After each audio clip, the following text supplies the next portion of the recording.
od prvoga trenutka kada je nacionalno koordinaciono tijelo donijele određene naredbe i preporuke, lokalna samouprava je na adekvatan način odgovorila. Prvo što smo uradili, odredili smo eventualni karantin za sve inficirane, odnosno zdrave osobe koje su bile u kontaktu sa oboljelima, i taj karantin se nalazi u prostorima resurnog centra u Škaljarima. Adekvatan prostor, 46 ležajeva, vrlo uslovan, i također moram ovom prilikom da se zahvalim i društveno odgovornim privrednim subjektima i pojedincima koji su iz toga trenutka dali na raspolaganje svoje kapacitete. Tu prevashodno mislim na gospodina Sašu Lekovića, koji je dao svoj hotel Porto Inn, gdje će u slučaju potrebe biti smješteni zbrinuti svi radnici koji rade u opštoj bolnici i koji ne bi se vraćali svojim kućama. Moram da istaknem da je niz pojedinaca dalo svoje novčane priloge, donacije prema nacionalnom koordinacionom timu u skladu sa preporukama vlade, i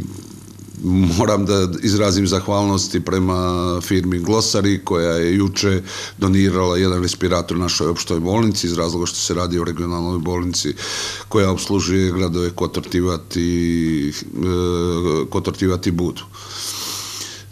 Također moram da kažem da smo u skladu sa preporukama nacionalnog koordinacionog tima donijeli odluku da naša komunalna policija i komunalna inspekcija u saradnji sa radnicima odeljenja bezbjednosti iz Kotora 24-časovno obilazi teritoriju opštine Kotor, kontroliše javne površine, da bi se one naredbe koje se tiču zabrane okupljanja svih naših sugrađana na zelenim površinama, na dječjim igralištima, sportskim igralištima poštovala do kraja. Bilo je sporadičnih slučajeva koji su odudarali od naredbe, ali već zadnja 2-3 dana možemo da vidimo, da kažem tako, da su naši sugrađani jako disciplinovani. Vodeći računa o najugroženijoj populaciji, socijalno ugroženim našim sugrađanima, također i raj populaciji,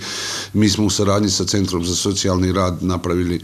spiskove naših sugrađana koji su u stanju socijalne potrebe, i želim da izrazim zadovoljstvo da kažem da danas je došlo od kompanije Voli 160 paketa koje smo naručili, naši volonteri, volonterski tim koji smo formirali na nivou lokalne samouprave u naredna 2 dana će doći na adrese naših sugrađana, predati te pakete koji u sebi sadrže sve ono što je potreba jedne porodice otprilike za nekih mjesec dana. Želim da istaknem da zadovoljstvo saradnjom sa mojim saradnicima, iz razloga što su i oni pokazali nivo svijesti i društvene odgovornosti u ovim, da kažem, jako specifičnim izazovnim životnim trenucima. Lokalna samouprava sasvim normalno funkcioniše, uveli smo redukovani način rada iz razloga što ne želimo naše sugrađane da kažem da ih spriječimo da dođu do lokalne samouprave. Radi se od 7 do 11 sa strankama, imamo otvoren mobilni telefon, liniju koja je 24 sata u funkciji, gdje primamo zahtjeve naših sugrađana i vrlo urgentno rješavamo te zahtjeve, i također otvorena jedna mail adresa gdje naši sugrađani putem mail pošte mogu da proslijede određena pitanja prema organima lokalne samouprave i svim preduzećima čiji je osnivač jedinica lokalne samouprave, i moj odgovor i dogovor sa građanima da je u roku od 48 sati će imati povratnu informaciju u vezi njihovih zahtjeva, da radilo se upravnim postupcima ili o nekim drugim zahtjevima koji ih u ovim trenucima, u ovim vremenima i tište.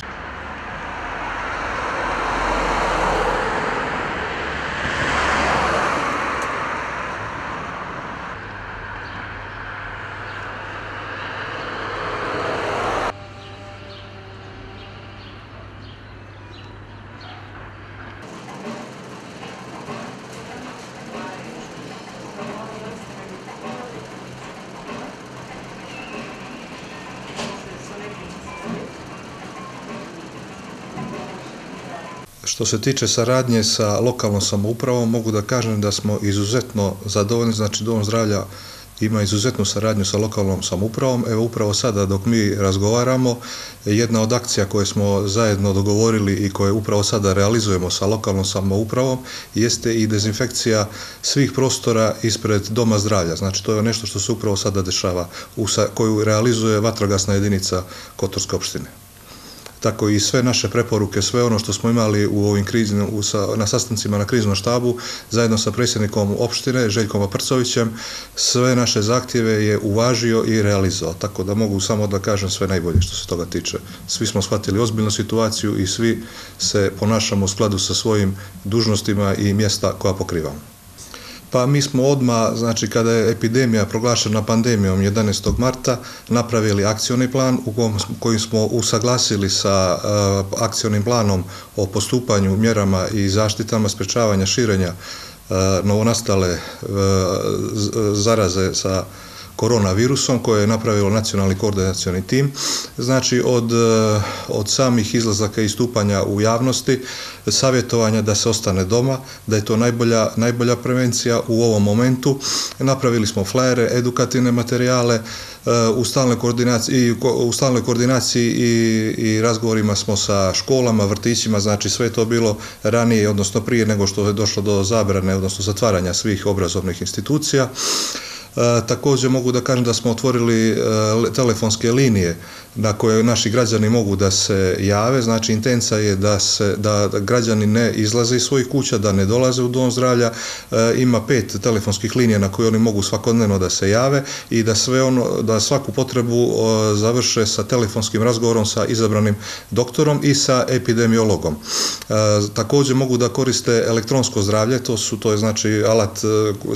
kompleta alata koje mogu da koriste da dobiju recept, da dobiju upute, da dobiju izvještaje laboratorijskih nalaza i tako dalje. Znači sve ono što je već do sada bilo u javnosti. Također mi smo na samom ulazu u dom zdravlja otvorili smo jedan punkt na kojem stalno rade i stalno su prisutne osim ljekara 2 do 4 sestre. Znači svaki građanin koji uđe u dom zdravlja njemu se mjeri temperatura. Obezbijedili smo toplomjere koji mogu na daljinski da mjere temperaturu i onda se prati algoritam u slučaju da neko ima temperaturu, da ima respiratorne probleme, da kašlje, da ima probleme sa disanjem. Odmah pored toga punkta se nalazi soba za izolaciju i ordinacija i tu doktor, znači svakodnevno imamo šemu, napravili smo algoritam kad neko doktora radi i tu ima zaštitnu opremu naravno i onda se takvi pacijenti tretiraju i u zavisnosti od toga da li oni zadovoljavaju taj vid slučaja, znači da li imaju sve te, dalje se uključuje epidemiolog i onda se dalje radi ili se šalje za Podgoricu, bolnicu, uzima se bris, šta već, znači sve ono kako smo predvidjeli. Također smo od juče smo otvorili telefonsku liniju za psihosocijalne probleme građana, jer složit ćete se sa mnom da veliki broj građana, znači preko 5000 i nešto je trenutno što u samoizolaciji, što u karantinu i svako od nas to neće moći da podnese isto. U cilju toga i naravno njihove porodice i svi ostali koji imaju komunikaciju, strah je, mi smo upravo zbog toga otvorili telefonsku liniju za psihosocijalna pitanja na koja se javlja naša psihološkinja i daje odgovore, preporuke, savjete na sve ono što naše građane muči, imaju nedoumicu, ne znaju ili tako dalje. Akcije su imale odziva, mnogo manje ljudi dolaze znači pojedinačno, ali to je za neke probleme za koje bi trebalo da dođu, da ih pogleda izabrani doktor, ali jeste, građani slušaju i mogu da kažem da sarađuju sa nama. Pa što se tiče stanja ljudstva u ovom momentu, znači na današnji dan u razgovoru koji vodim sa vama upravo sada, svi naši kapaciteti, svo ljudstvo je na radnom mjestu, znači niko nema odsutan, svi su zdravi, što je najvažnije, svi se čuvamo i svi vodimo računa kako o sebi, tako i o građanima. Pa medicinsku opremu imamo, znači to je ono što smo već i do sada imali. Što se tiče zaštitne opreme, nje imamo u količinama koje su dovoljne za neko vrijeme, ali naravno očekujemo da i to dobijemo u nekom većem obimu u narednom periodu, ali ovo što se tiče sada i za neku blisku budućnost imamo.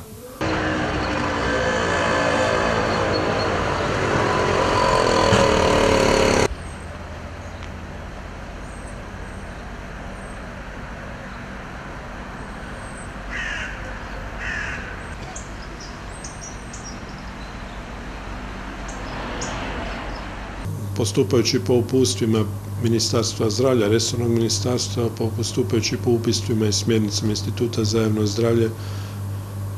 pripremamo, odnosno organizovali smo rad u bolnici da bi što više smanjili mogućnost širenja bolesti.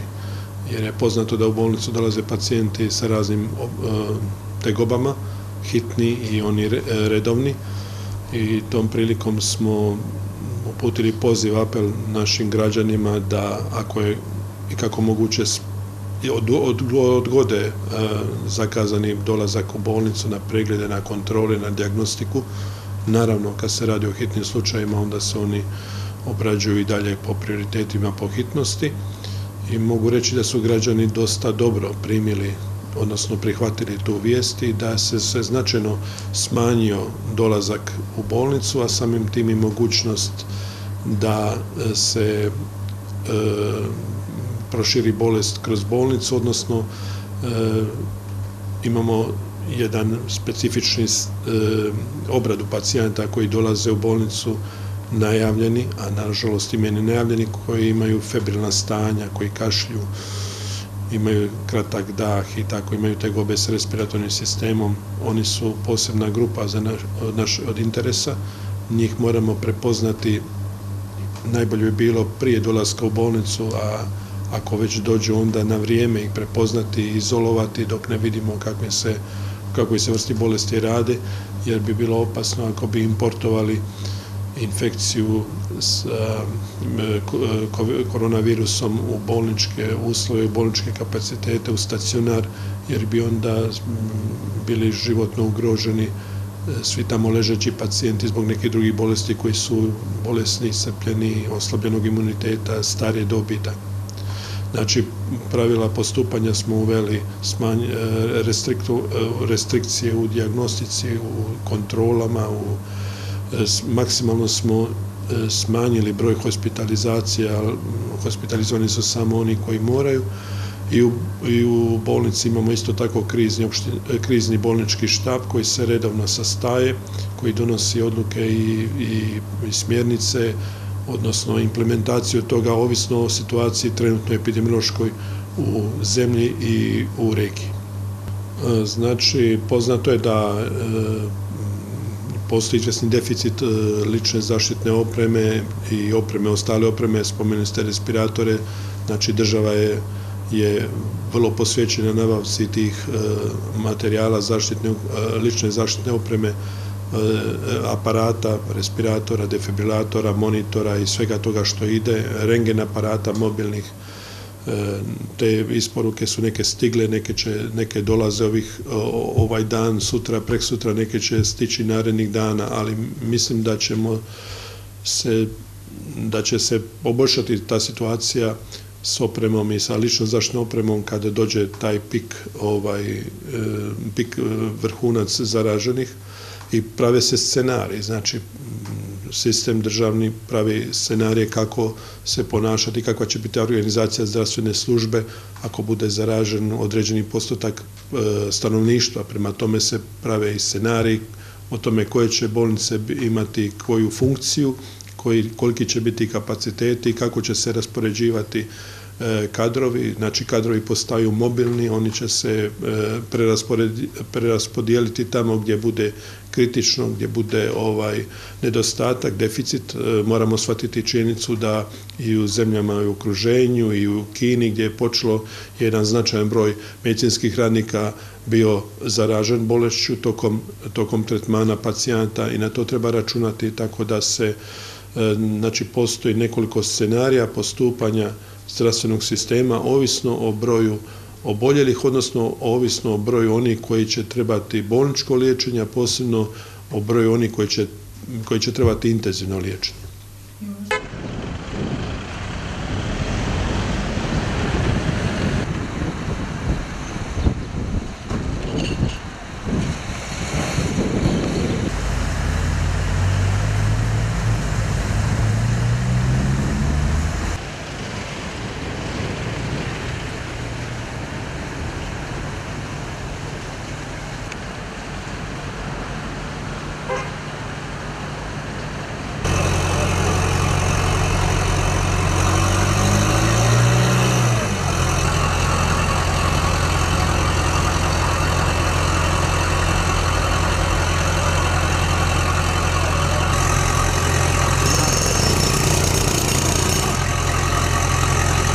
Moram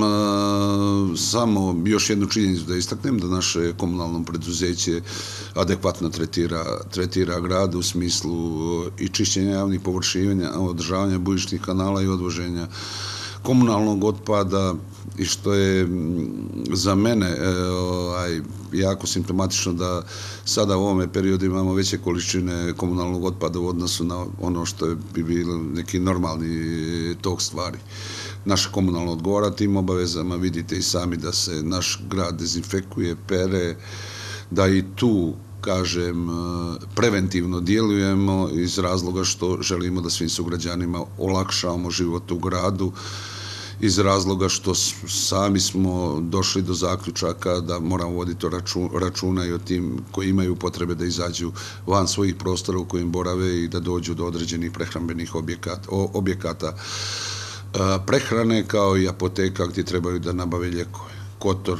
prema onome što jesu naša saznanja u kontaktu sa lancima marketa, ima dovoljne količine hrane i svih onih kućnih potrepština, kao i dovoljne količine lijekova. Nedostatak jeste rukavica i maski, dezinfekcionih sredstava, ali mislim da ćemo naporima lokalne samouprave zajedno sa našim prijateljima to imati tokom sutrašnjeg dana i probati da odgovorimo ne samo zaposlenim u lokalnoj samoupravi, nego i svim onima koji radi u državnim ustanovama i preduzećima, i da ćemo i njima dio tih sredstava preusmjeriti. U dijelu koje se tiče vašeg interesovanja, što se tiče objekata, odnosno građevina koje se rade, poslova koji se rade u gradu, želim da istaknem da je svim investitorima jasno stavljeno do znanja, odnosno preporučeno da se pridržavaju mjera, da se poštuje fizička distanca između radnika koji rade na tim objektima, i to za sad ide svojim tokom. Nemamo inficiranih na nivou Kotora, moja iskrena nadanja jesu da ih nećemo imati ni u budućem periodu. Život mora da ide. Mi imamo par nekih izuzetno značajnih investicionih objekata u gradu koji se rade. Imamo hotel Vrmac koji je trebalo da se otvori do kraja maja ove godine. Tamo ima određen broj radnika. Imamo radove na pothodniku koji jeste objekat od opšteg javnog interesa, i ti radovi svojom dinamikom teku. Pa što se tiče borbe protiv novog koronavirusa, u skladu sa naredbama države, to jest nacionalnog komiteta za borbu protiv koronavirusa, i u skladu sa naredbama opštinskog tima za zaštitu i spašavanje i predsjednika, lično služba zaštite i spašavanja je krenula, već ima nekih 7 dana, u dezinfekciju grada, infrastrukturnih objekata, bolnica, domova zdravlja, starog grada, pojedinih naselja. Evo, trenutno se momci nalaze u domu zdravlja Kotor gdje vrše dezinfekciju, nakon toga će se izvršiti dezinfekcija komunalnog preduzeća. To je ono gdje možemo mi da pomognemo. Svi pripadnici službe zaštite i spašavanja i dobrovoljnog društva iz Perasta su na broju. Mi smo preduzeli unutar naših organizacija posebne mjere, odnose se na zabranu dolaska, ulaska u same prostorije nezaposlenim licima. Ukoliko stranke žele da izvrše servisiranje protivpožarnih aparata i opreme, moraju prvo da se najave službi na broj 325-480, i tada će nakon dobijene saglasnosti će se taj posao izvršiti na način što će stranka donijeti vatrogasne aparate na kapiju službe, mi ih unijeti, dezinfekovati i odraditi posao. Pa što se tiče popodnevnih večernjih časova, smatram da izuzetno Kotorani poštuju ove mjere, i primijetio sam da su prihvatili i sve ono što je nacionalni tim za kontrolu bolesti predložio, to jest da se ostane doma, da se izlazi samo onda kad se mora, jer ukoliko to ne bude imat ćemo talijanski i španski scenarij, a to je ono što stvarno ne želimo. Pa vjerujte, grad, znate kako, uvrijeđeno je mišljenje da je Kotor mali grad. Kotor ima 3 bolnice, ima 3 doma zdravlja, ima veliki broj škola, veliki broj naselja sa višespratnicama, sve do to teško stići uraditi, ali potrudit ćemo se da dođemo do skoro svakoga sa materijalom koji imamo. Nažalost, teško se do njega dolazi, ali u saradnji sa vodovodom i sa ostalim preduzećima i službama na teritoriji opštine Kotor mi ćemo dati sve od sebe da imamo dovoljno tog materijala za rad i nadam se da ćemo u ovoj bitci pobijediti. Pa želim da istaknem prevashodno da se zahvaljujem svim medicinskim radnicima, medicinskim tehničarima i doktorima koji se brinu o zdravlju svih naših sugrađana, da im se zahvalim na njihovom izuzetno velikom odricanju, odsustvu od porodica i to dovoljno govori u prilog činjenici da će naš zdravstveni sistem da adekvatno odgovori u slučaju eventualno širenja epidemije koronavirusom.